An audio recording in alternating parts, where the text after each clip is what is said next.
پہلی انگلی، پہلی پور، تابع فرمان اولاد۔ حضرت انسان کے اندر 7 قسم کی انرجیز پائی جاتی ہیں، 2 نیگیٹو اور 5 پازیٹیو۔ اچھا، پازیٹیو انرجیز کو قدرت نے یہ 5 انگلیاں عطا فرمائی ہیں، اور سب سے زیادہ طاقتور انرجی جو ہے یہ فرسٹ فنگر اور اس کی اس پور میں موجود ہوتی ہے، اور جیسے ہی مرد و زن یوں کر کے چلتے ہیں، اپنے جسم کے کسی بھی حصے کو ہاتھ لگاتے ہیں تو وہ باڈی کو منتقل ہوتی ہے۔ یہاں میں آپ کو ایک بڑی خوبصورت بات بتانے کی کوشش کروں گا کہ جن گھروں میں عورت کھانا خود پکاتی ہے، آٹا خود گوندتی ہے، تو یہ 5 قسم کی جو انرجیز ہیں اس کھانے میں منتقل ہوتی ہیں، اور خاص طور پر اس پور میں سب سے زیادہ طاقتور انرجی پائی جاتی ہے۔ اس کا تعلق نظریات سے ہے۔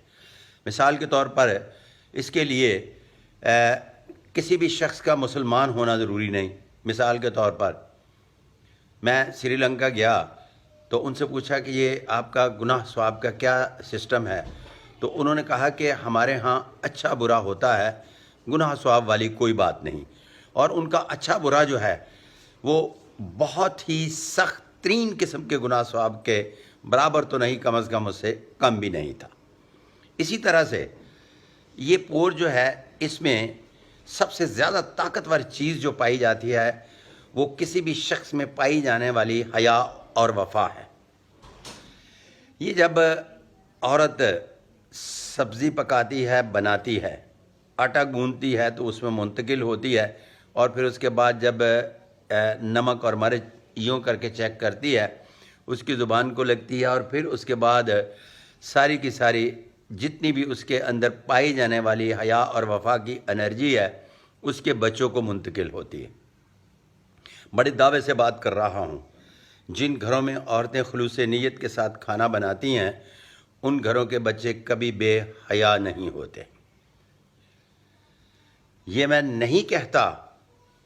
کہ جن گھروں میں کوک یا شیف کھانا بناتے ہیں ان کی اولاد با حیا نہیں ہوتی، لیکن ایک بات طے شدہ ہے کہ ایسی بچی کی شادی جب دوسرے گھر کر دی جاتی ہے اور وہاں جا کر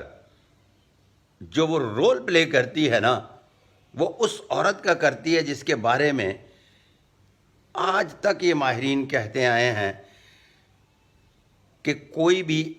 عقل مند عورت جو ہے وہ ایک طاقتور مرد پیدا کرتی ہے،